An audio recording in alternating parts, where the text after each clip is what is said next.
Right, well, crazily, it's been another month. I can't feel like I was just out with this bloke last week, but no, another month has already gone, and to be honest, it's been very similar to last month. In fact, very, very similar, other than it's been a lot windier this month. So it's been a little bit wild. But on my own match scene, what have I done? It was Tom's League again. Yeah, Tom's League was the first one, probably the first match I fished after last doing this vlog. And that was the third round of the Catch More Media League at Tunnel, which was, we've been so lucky with that league this year. I was just saying again to Rich, we've literally, for the 3 previous rounds that we've had, it's been 10 degrees every one. We've had good weather leading up to it, and it's been great fishing. Tunnel Barn has been, for Tom's League in particular, phenomenal this year. I mean, you've needed 50, 60, 70 pounds to do good in pretty much every single lake, which for me, it doesn't get much better than that. So we've got really lucky. And as we film this now, I'm back there this weekend, and again, we've got the same. We're going to have 10 degrees again this weekend, so it's going to be a great league, that. But on to the last one, and I had a right weird one. If you remember the last blog that I did, I'd recently drawn peg 2 on extension, and it had done me head in. I'd caught loads of fish. I felt I did really well, and for some reason, probably because I fished pellets for a bit too long, I caught smaller fish than everyone else, and I got beat. I ended up coming 5th or 6th in section, which I really wasn't happy about.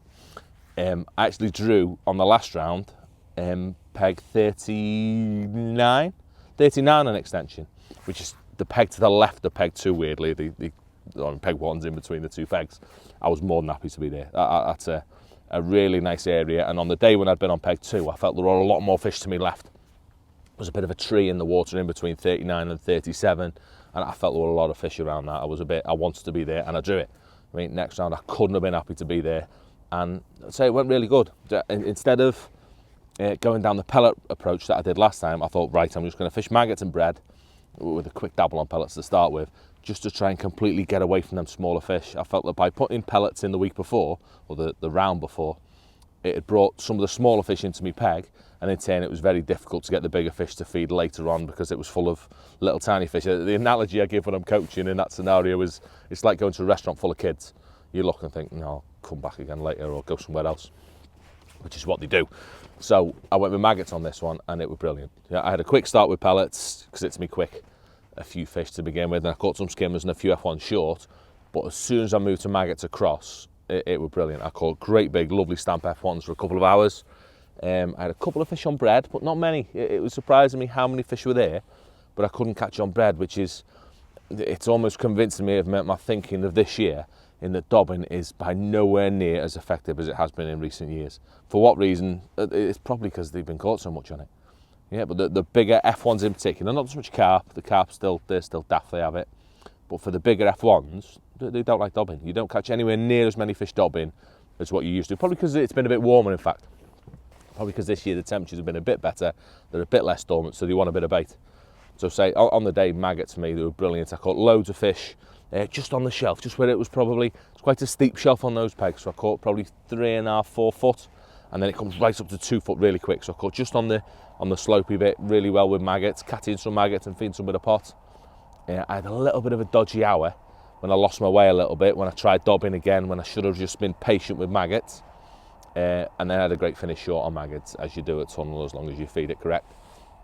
And I had a great day. Yeah, I was really lucky. I won the lake with 70 pound, 6 ounce or something, which was really lucky because I beat Mickey Rogers by 2 ounce to get me that dead important section win. On a bit of a sad note, though, I was £9 off winning the match, which definitely annoyed me. That fourth hour when I messed things up a bit, when I was a bit impatient, if I'd have just sat and waited, maybe I'd have caught another £6, £7, £8. That might have been enough to win 1,200 quid, but say Matty Dawes, me mate, won the match, so I didn't mind him winning, although I'd like to take the money on myself. But that was Tunnel. So that leaves me in a great position for the last one. What's going on? I've got a first, a third, and a 6th.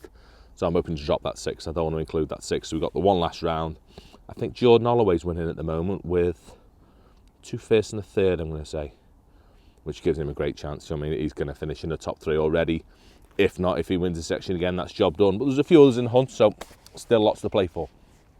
Other than Tunnel, what have I done other than Tunnel this month? I fished Hampton Springs again. I fished the Silvers match there. And again, that was another good one. I drew. I'd fished one previous match in Hampton Springs, and I drew on Alice, which is, it's a skimmer lake. A lot of skimmers in Alice. You don't tend to catch any roach or ide. No ide, there's no ide in Alice. So you've got to fish for skimmers, nice little small with the odd little 10-ounce one.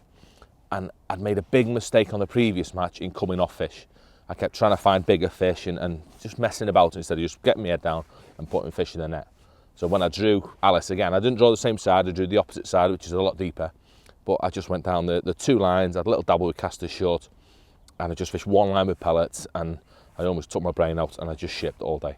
And I caught nice little skimmers from 2 to the occasional 6, 7, 8 ouncer. And it was great. I had a great day. I had 29 pound odd, which was enough to win that. So I fished really hard for that day, whatever, but by just taking my brain out and just shipping with micros and with a micro pellet on the hook or a little tiny 3mm pellet on the hook, it was frightening. The amount of fish I caught going straight in, getting a bite on the settle really quickly, how quickly it was by fishing tiny pellets on the hook was ridiculous. Every time I put a maggot on or people around me fish maggots, it was really, really slow. They were missing bites, and it was little pellets on the hook for skimmers. It's frightening. You drop it in, you get a bite. But that was another great day. Where else have I been this month? I've been to my usual mess car, which has been its usual moody self in the winter. Mess car's just very, very typical. It's been a lot of ledgering this month because the wind's been so strong everywhere we've been. It's been really windy the last few days or last few weeks. Every time I've been there, it's been ledgering, which has been good, but it's not been as good as previous years. But again, I'm putting that down to it being so warm. I mean, I think because the temperatures have been so high and it's been a bit windy, the same as where we are today, I think we're having the same trouble here today, is that there's a lot of colour in the water. Very few venues have gone really clear. So whereas last year, whereas straight ledgering was brilliant, just fishing a bomb with maggots or bread or whatever you wanted, you were catching loads of fish because they could see your bait really easy. Whereas this year, because everywhere's so coloured, you're really struggling because you have to feed to get them to sort of home in on your bait, and you get the odd bite off doing that with a little feeder or a PVA bag or whatever you want. But at the same time, it's messing your peg up because you're introducing bait and they don't want to be around bait. So it's a right tricky one to be in at the minute up at Mescar. I'm really confused. It's driving me mad, to be honest. I just want it to get a little bit warmer so we can catch a few fish by feeding with a bit of luck. But so we're nearly there. We're middle of February now, and it is. So we're out today, and it really does feel like it's starting to get a bit better. So that's pretty much been it. A nice quiet month. I've been, it's about it. I've probably been out 5 or 6 times at those sort of venues. Nothing big happening yet. But next month, it all changes. You know what I mean? We're middle of February now. I think I'm a month exactly away from it all happening, away from Fishermania starting. We've got the first match next month at Tunnel Barn, which I'm really, really looking forward to. I'd say we've got Tom's League this week, which again, it'd be so lovely after last year, being so close last year to have another chance in that. Whether I can or not, I don't know, but so another nice days on the cards, and that's about it. So hopefully we're out again with Andy next week. We're going to film a Winning Ways next week, which so far this year we've been a bit unlucky. We've been aborted on the 2 occasions that we were meant to be out. So next month we're out filming a Winning Ways. We're not quite sure what we're going to do yet. We're going to have a little chat with Andy and see what he fancies doing. Other than that, it's been all good, and we hope to see you next month.